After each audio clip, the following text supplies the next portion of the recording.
What's going on, Fantasy Chefs? We've got your Week 8 early bird DFS breakdown for the NFL. Can't believe it's Week 8 already. I think I keep saying that after every week, but it's crazy. It seems like the season just started. But here we are in Week 8. Hopefully your DFS season is going well and your season-long leagues too.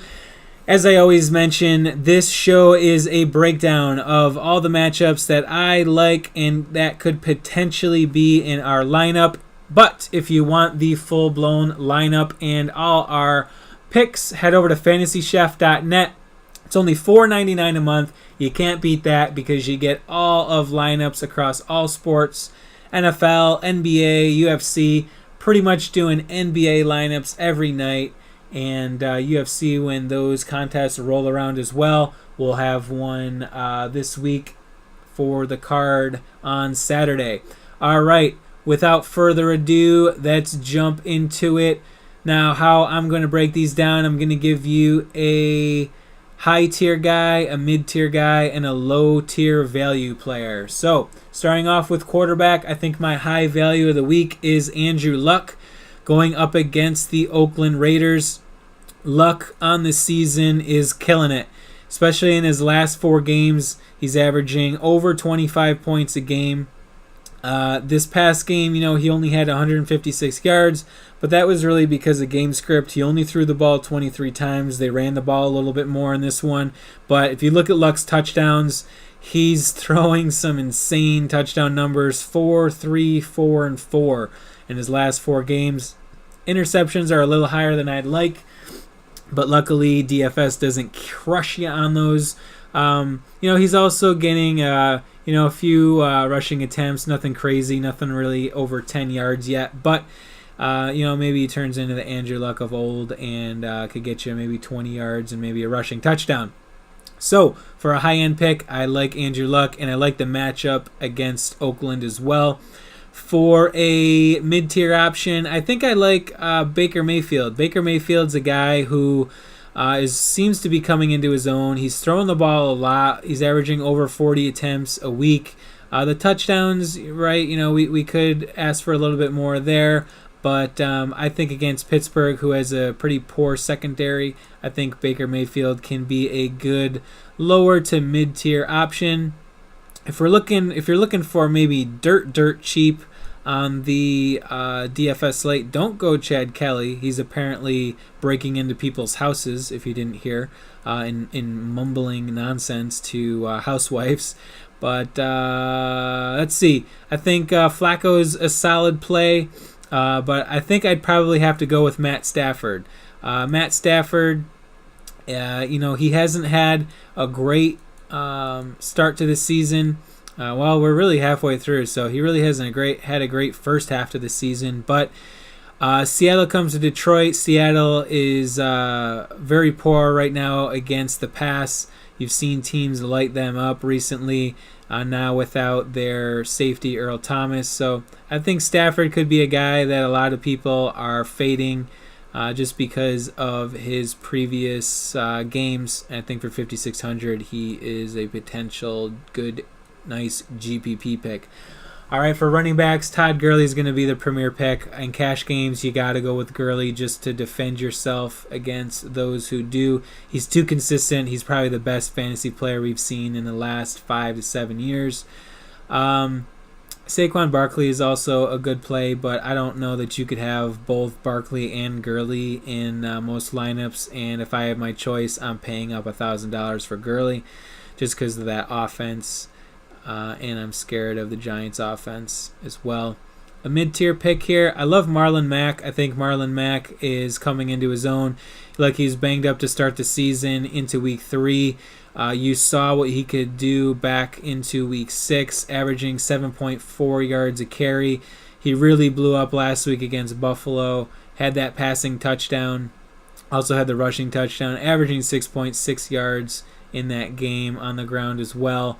I think that the salary is still real low on Mac, and I think he's a good play in all formats. For a lower tier option, I like Nick Chubb. I think Chubb is also a younger rookie that will eventually come into his own. He finally got the lion's share of the carries this past week with the trade of Carlos Hyde. 80 yards on 4.4 yards per carry and a touch. I think that number only goes up from here. I think that the Browns are a team that are really dedicated to the run, and Nick Chubb should be the guy to do it.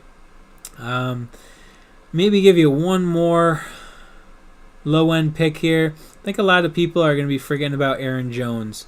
I think as a GPP pick, Jones here could be a potential guy that, against the Rams, they're going to need some type of X factor, and maybe Aaron Jones is it. He hasn't had the good weeks. I know there's nothing on record that shows this. Maybe except for his average, his yards per attempt are very high in the NFL right now. But this is more of a play where Aaron Jones is a really good player. Green Bay just hasn't given him opportunities. So maybe something changes in the game plan for Green Bay and they decide to go with Aaron Jones a little bit more this week. But again, like I said, GPP only, too risky for cash. Tyreek Hill's a guy that I'm fading this week. I don't think that he's worth the risk as the number one receiver as far as salary goes. $8,600 on DraftKings. Like, I know he's had 2 really solid weeks, but if you look at his 2 weeks to begin the season, practically identical. And look what he did in the weeks after. For the price, really was a dud. So he dipped all the way down to $6,900 at one point. Now he's back to $86. So Tyreek Hill, a boomer bust guy, GPP only pick. So I think that in cash games I'm going to be fading Hill. A guy that I do like this week is AJ Green. I think that the matchup against Tampa Bay and their terrible secondary is a good one, and I think that Cincinnati is going to want to get back into the win column after getting shellacked against Kansas City. Devontae Adams, Green Bay is going to have to score, so you got to love Adams as a player who's going to get a ton of catches. I'm kind of going against format here, so let me try and stay disciplined and get back into format. So those are higher tier guys. Mid-tier guys, let's see here. I think that Tyler Lockett is a good choice here. He is the number one option in Seattle. Look for a low-end cash play, for 10 to 20 points. I think that Lockett can be a solid play. Not very sexy, I understand, but he hasn't had anything less than 10, and if you're looking for consistency, he can be your guy. Shade Cooper this week, too early in Dallas to play him.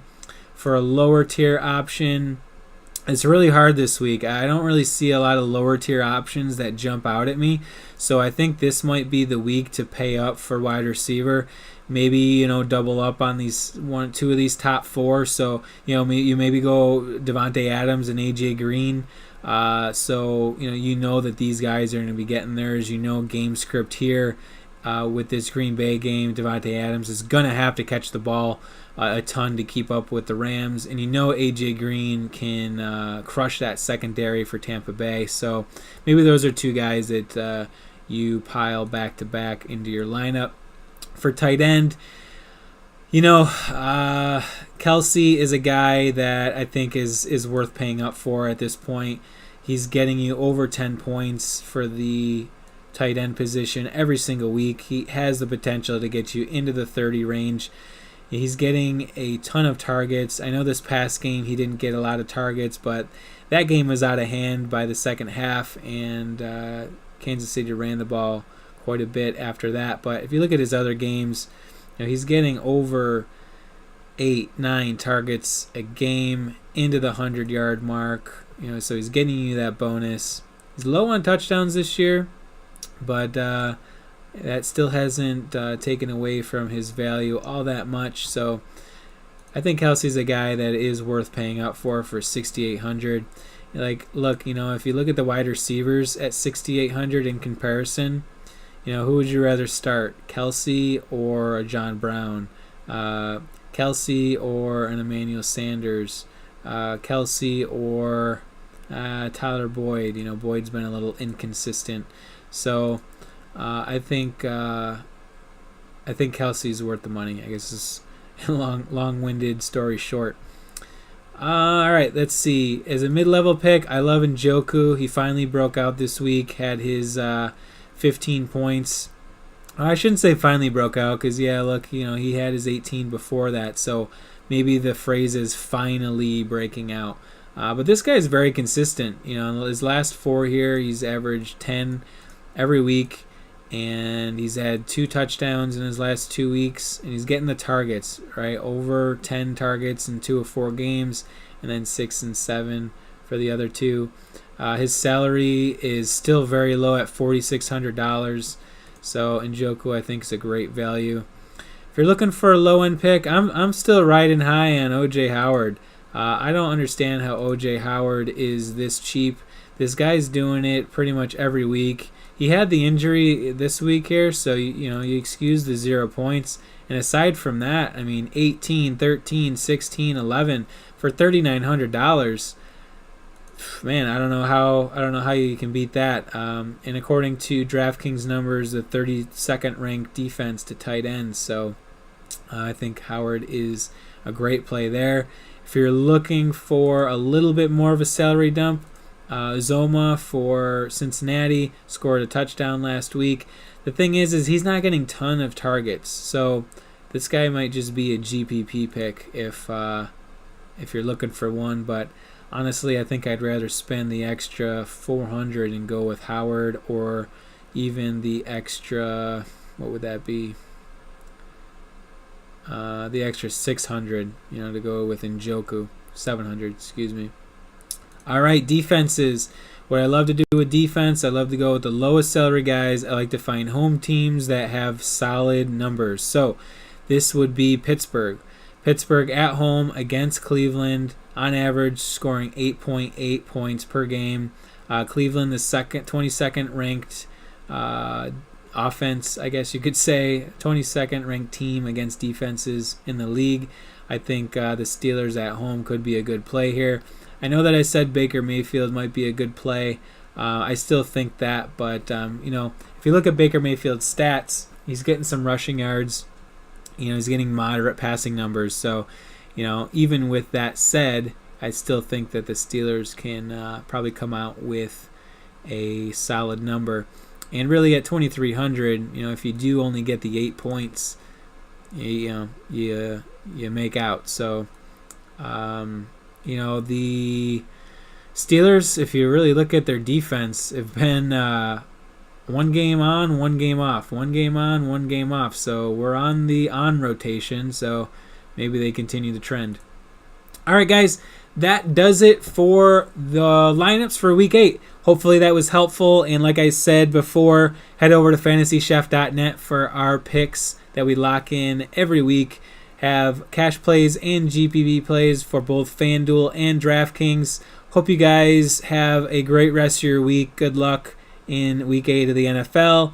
And, again, head over to FantasyChef.net for NBA, too. We're doing that all week. So, take care, guys. Hopefully you guys win some money. I'm betting on it.